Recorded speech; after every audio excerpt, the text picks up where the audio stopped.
Jongeres Denise Riviera timmert al jaren onderweg, onder andere met salsa muziek. Ik werkt ze voor verschillende DJ's hoe de hele wereld. Voor haar nieuwe CD, Un Nuevo Ser, zeg ik bij haar thuis. Todo el mundo se queja de la vida, que las cosas no salen como uno quisiera. Vaya, vaya, vaya, caramba, vaya, vaya, vaya. Vaya, vaya, vaya, vaya, caramba, yeah.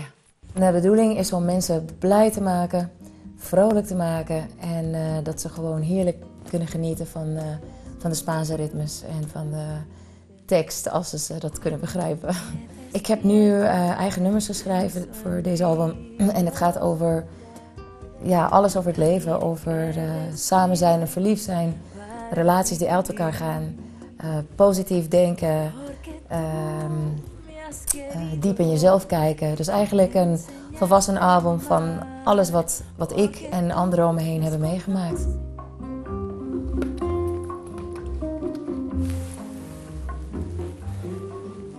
Mijn geheim over liedjes schrijven. Nou, ik moet eerlijk zeggen, ik schaam me wel een beetje, want ik kan geen instrument spelen en ik kan geen noten lezen. Maar ik hoor alles in mijn hoofd en ik hoor de akkoorden in mijn hoofd en dan moet ik heel lang achter de piano zitten om mijn akkoorden uit te zoeken.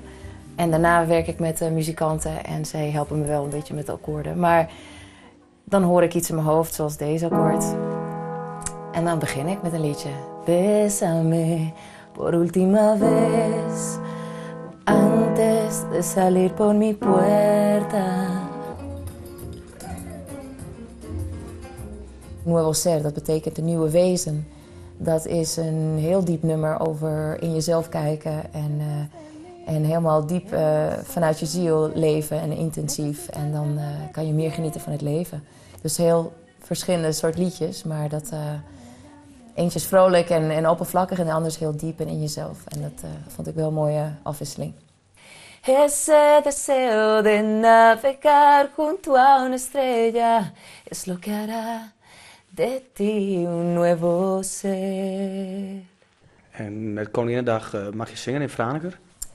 In Franeker en in Makkum. En Makkum. Ja, 's ochtends zing ik voor de koningin met mijn salsa band. En 's middags met mijn eigen akoestisch band, dus waar ik mee de cd heb gemaakt. En ik hoop dat Maxima meedoet met een paar danspasjes, want dit is echt haar muziek, heb ik begrepen. Dus ik vind het wel leuk dat ik 2 keer voor hun mag meezingen.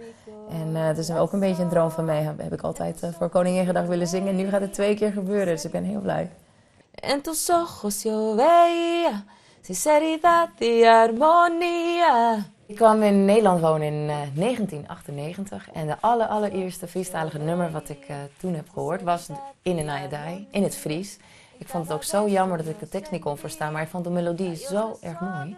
En toen kwam ik Sif zelf van de kast een keertje tegen en hij zei, waarom maak je niet een liedje met jouw levensverhaal? Dat je uit Spanje weg bent gegaan, je hebt alles achtergelaten, jouw familie, jouw vrienden, het weer. En je kwam naar Nederland en je moest op 0 eigenlijk beginnen met jouw zang en met je muziek. En dat is de tekst van In een Ayadai, mijn levensverhaal. Quiero volar con alas de verdad.